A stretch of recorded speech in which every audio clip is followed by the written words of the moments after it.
sitesindeki imzaları saymak suretiyle ikinci olağan kongremizi yapmak için yeter sayısına ulaştığı tespit edilmiştir. Kongremizi açıyoruz.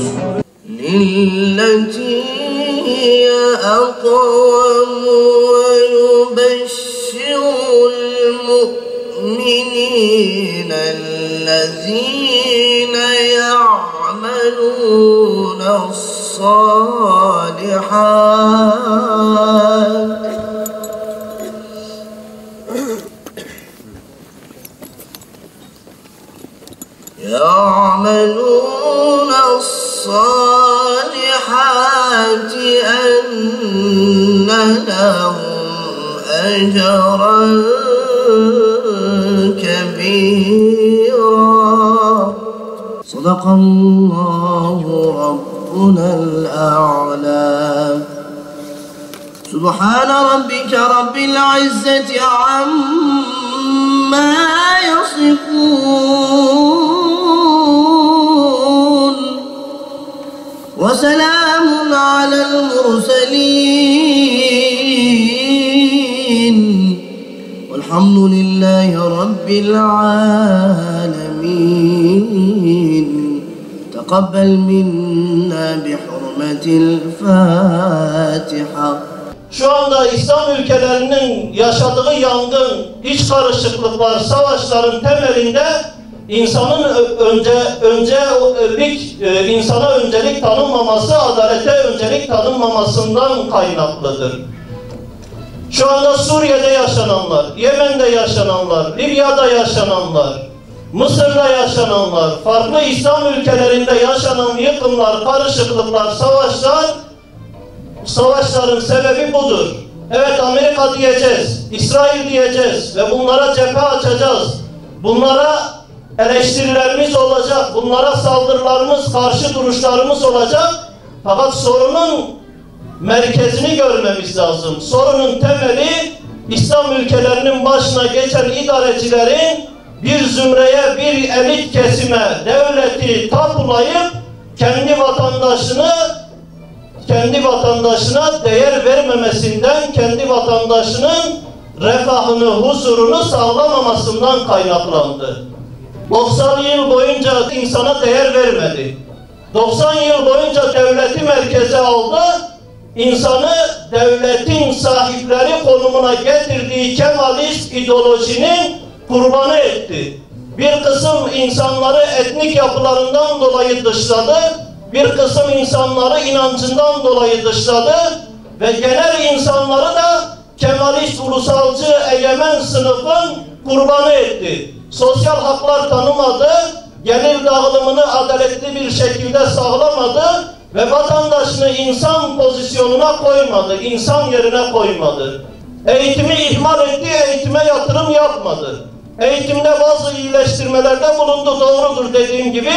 Ama bir memleketin en önemli alanı eğitimdir. Bir memleketin omurgası eğitimdir. Eğitim düzelmişse toplum düzelmiştir. Eğitim düzelmişse devlet düzelmiştir. Ama bu hükümetin en ihmal ettiği alanların başında eğitim geliyor.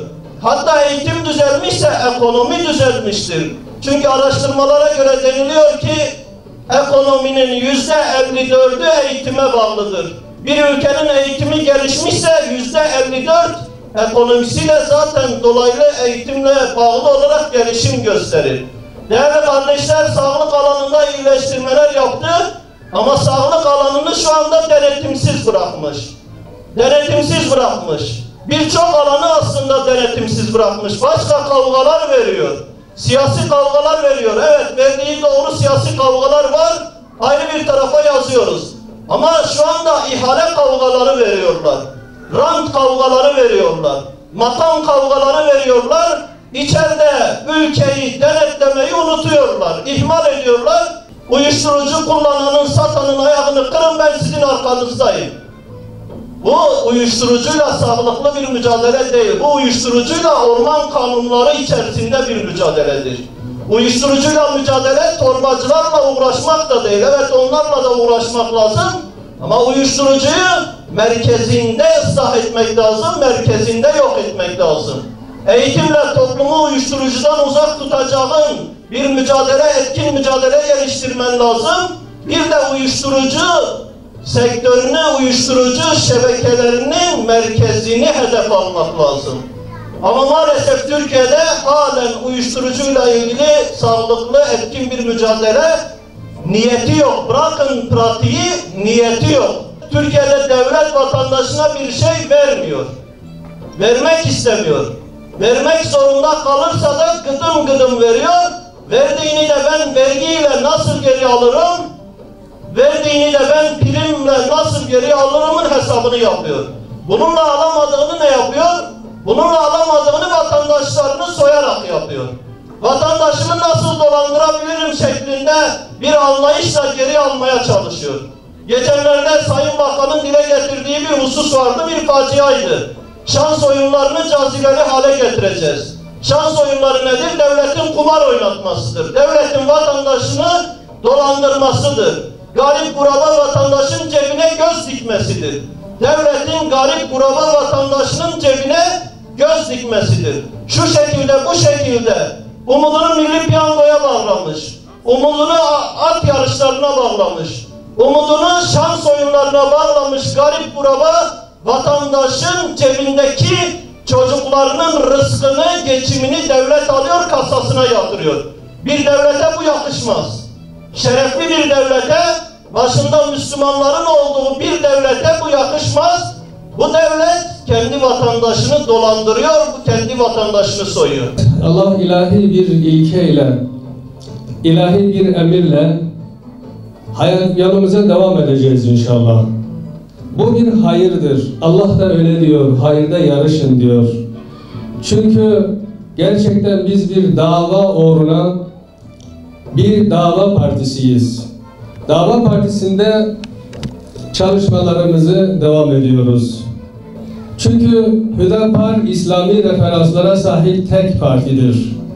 Biz inanıyoruz ki insanın bütün değerleri ahiret inançlarıdır. Eğer gerçekçi olarak insanların ahiret inancını düzeltmezseniz ne adaletlerini düzeltirsiniz ne de onların gidişatlarını düzeltirsiniz. Biz Hüdapar olarak şuna inanıyoruz ki gerçekten İslami bir anlayışla muhalefetimizi ülkenin hayrına olabilecek şekilde çalışmalarımızı yürütüyoruz. Çünkü Hüdapar'a çok ihtiyaç vardır. Hüdapar bu bölgede ve Türkiye'mizde özellikle genel olarak gerçekten çok ihtiyaç vardır. Çünkü Hüdapar kardeşlik dilini kullanıyor. Hüdapar üst bir kimlik kullanmak istiyor. Hüdapar ayrıştırıcı dil kullanmıyor. Onun için Hüdapar'ın gerçekten bu çıkışıyla, bu muhalefetiyle inanıyoruz ki ülkemize çok güzel hayırlara vesile olabilecek sonuçlar getirir.